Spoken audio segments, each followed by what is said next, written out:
Halo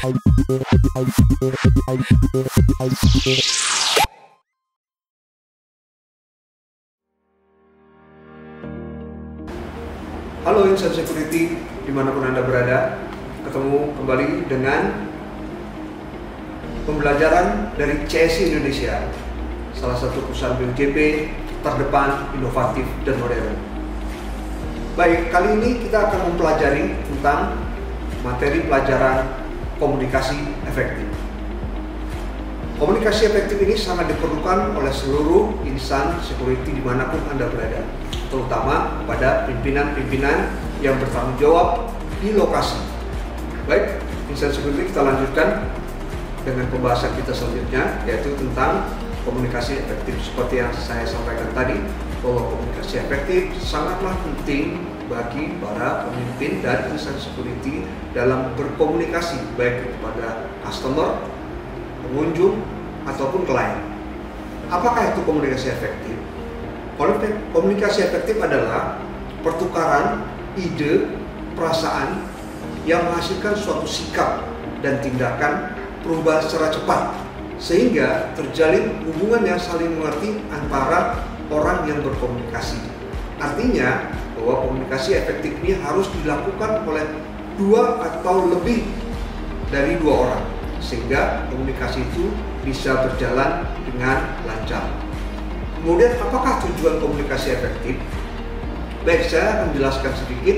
Tujuan komunikasi efektif adalah untuk memberikan kemudahan dalam memahami pesan yang disampaikan antara pemberi informasi dan penerima informasi, sehingga informasi dan pesan yang akan disampaikan dapat dimengerti dan dipahami dengan baik oleh penerima informasi dalam waktu yang singkat, baik kepada atasan ataupun bawahan dan kepada lawan komunikasi yang lain. Jadi tujuan komunikasi, saya tegaskan lagi, adalah untuk memudahkan penyampaian pesan sehingga dapat diterima oleh lawan komunikasi kita dengan baik dan benar, tidak terlalu bertele-tele. Saya lanjutkan dengan berikutnya. Dalam komunikasi efektif terdapat teknik berkomunikasi efektif yang terdiri dari 11 langkah. Dalam 11 langkah ini saya akan jabarkan satu persatu. Yaitu yang pertama adalah kuasai dan fokus materi yang akan dikomunikasikan. Artinya kita dalam berkomunikasi harus fokus dengan materi yang akan kita sampaikan atau pesan yang akan kita sampaikan, sehingga pesan kita tidak bias. Harusnya membicarakan A, akhirnya bias ke materi B. Ini tidak diperkenankan. Yang kedua adalah gunakan bahasa yang mudah dimengerti dan disesuaikan dengan kondisi sosial lawan berkomunikasi. Artinya bahwa orang yang akan kita ajak berkomunikasi, kita harus tahu untuk tingkat pengetahuannya, kemudian levelingnya. Contoh, apabila kita berkomunikasi dengan atasan, itu sangat berbeda dengan berkomunikasi efektif dengan bawahan. Kita berkomunikasi dengan klien juga berbeda berkomunikasi dengan pengunjung biasanya. Itulah perlu digunakan bahasa yang mudah dimengerti, disesuaikan dengan kondisi sosial lawan berkomunikasi. Kemudian, gunakan informasi suara yang jelas dan adakan penekanan pada hal-hal yang dianggap penting yang menjadi pokok pembahasan. Saya akan jelaskan sedikit pada poin ketiga ini, kenapa kita harus menggunakan intonasi suara yang jelas. Dalam berkomunikasi, penting adanya penekanan intonasi. Berbicara tidak boleh kita flat data sehingga orang bosan mendengarnya, sehingga orang tidak menangkap yang mana yang paling penting dari pembicaraan tersebut. Ini yang disebut dengan gunakan intonasi suara yang jelas. Poin yang keempat adalah tingkatkan rasa kepercayaan diri dan pandangan atau eye contact terhadap lawan bicara. Di sini saya jelaskan sedikit bahwa dalam kita berkomunikasi perlu adanya rasa percaya diri. Dudukkan posisi kita kepada fungsi kita. Kalau kita sebagai bawahan, maka dudukkanlah kita sebagai bawahan, namun tidak menghilangkan kepercayaan diri. Dalam berkomunikasi, sebaiknya Anda memandang mata lawan bicara Anda. Jangan melihat ke lain sisi, baik itu keluar, ke atas, atau ke bawah. Ini yang disebut dengan pandangan harus kepada lawan berbicara.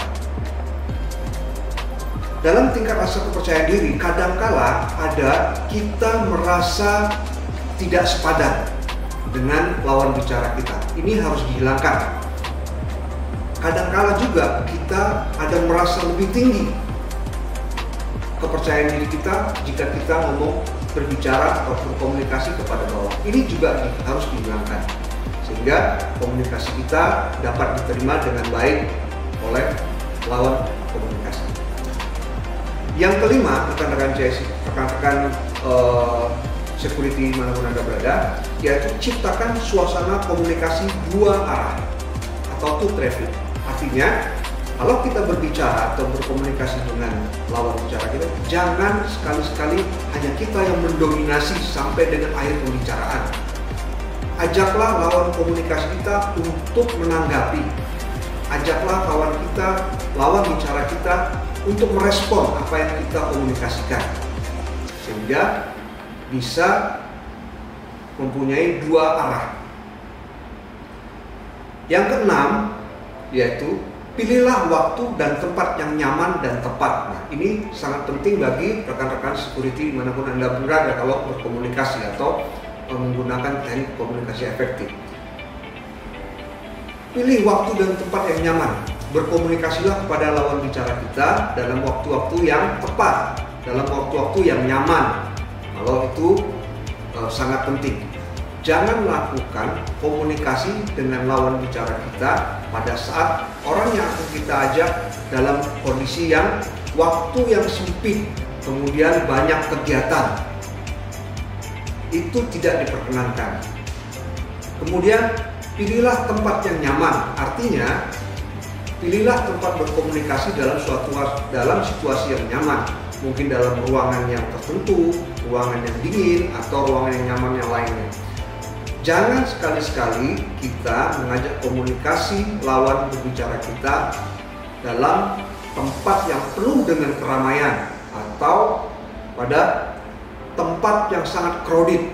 Hal ini tidak akan membuahkan hasil dalam komunikasi efektif. Kemudian, pilih waktu yang tepat. Artinya, kalau kita berkomunikasi dengan lawan komunikasi kita, pilihlah waktu yang tepat. Contohnya ketika lawan bicara kita punya waktu khusus untuk berbicara kepada kita. Kemudian dalam kondisi-kondisi yang nyaman, kondisi-kondisi yang mungkin lawan bicara kita itu happy untuk mendengar komunikasi kita.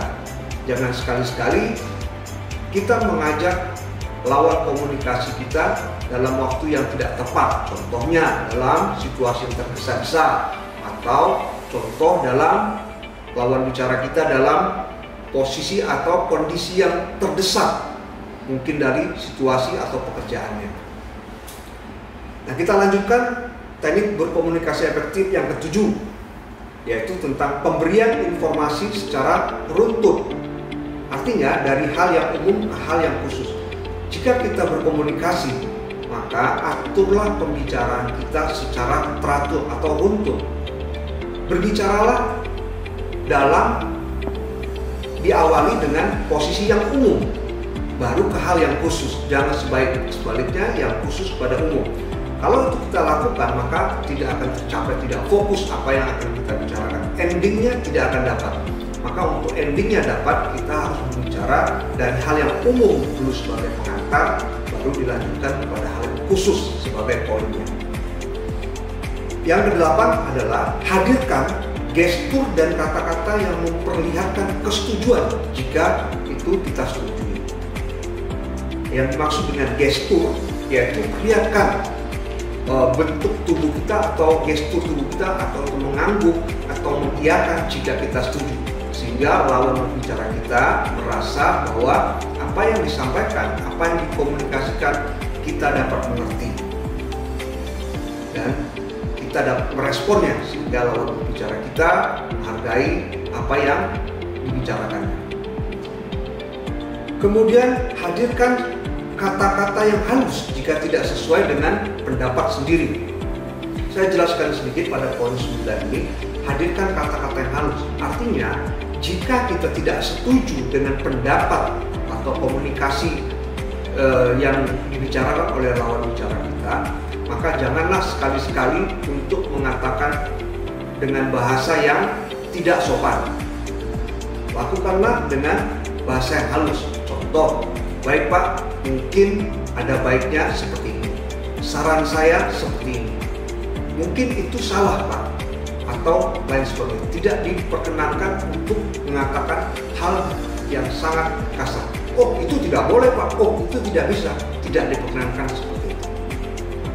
Baik rekan-rekan, seperti dimanapun Anda berada, poin yang 10 adalah tanyakan kembali hal-hal yang masih meragukan. Jika rekan-rekan berkomunikasi kemudian ada perintah ataupun informasi yang tidak rekan-rekan mengerti, maka Anda berhak untuk menanyakannya. Nah, dalam hal menanyakan, tanyakanlah dalam situasi yang nyaman atau dengan intonasi yang santun. Contoh, mohon izin Pak, kami kurang mengerti pada yang ini, mohon izin untuk diulangi. Atau, mohon maaf Pak, yang ini saya belum mengerti, mohon dijelaskan kembali. Nah, seperti itu untuk menanyakan hal-hal yang jika dianggap meragukan untuk Anda terima.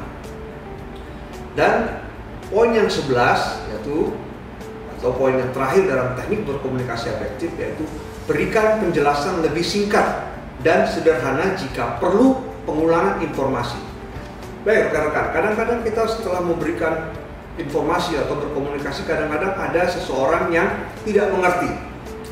Maka kalau ada yang tidak mengerti, maka Anda tidak perlu mengulangi pembicaraan dari awal.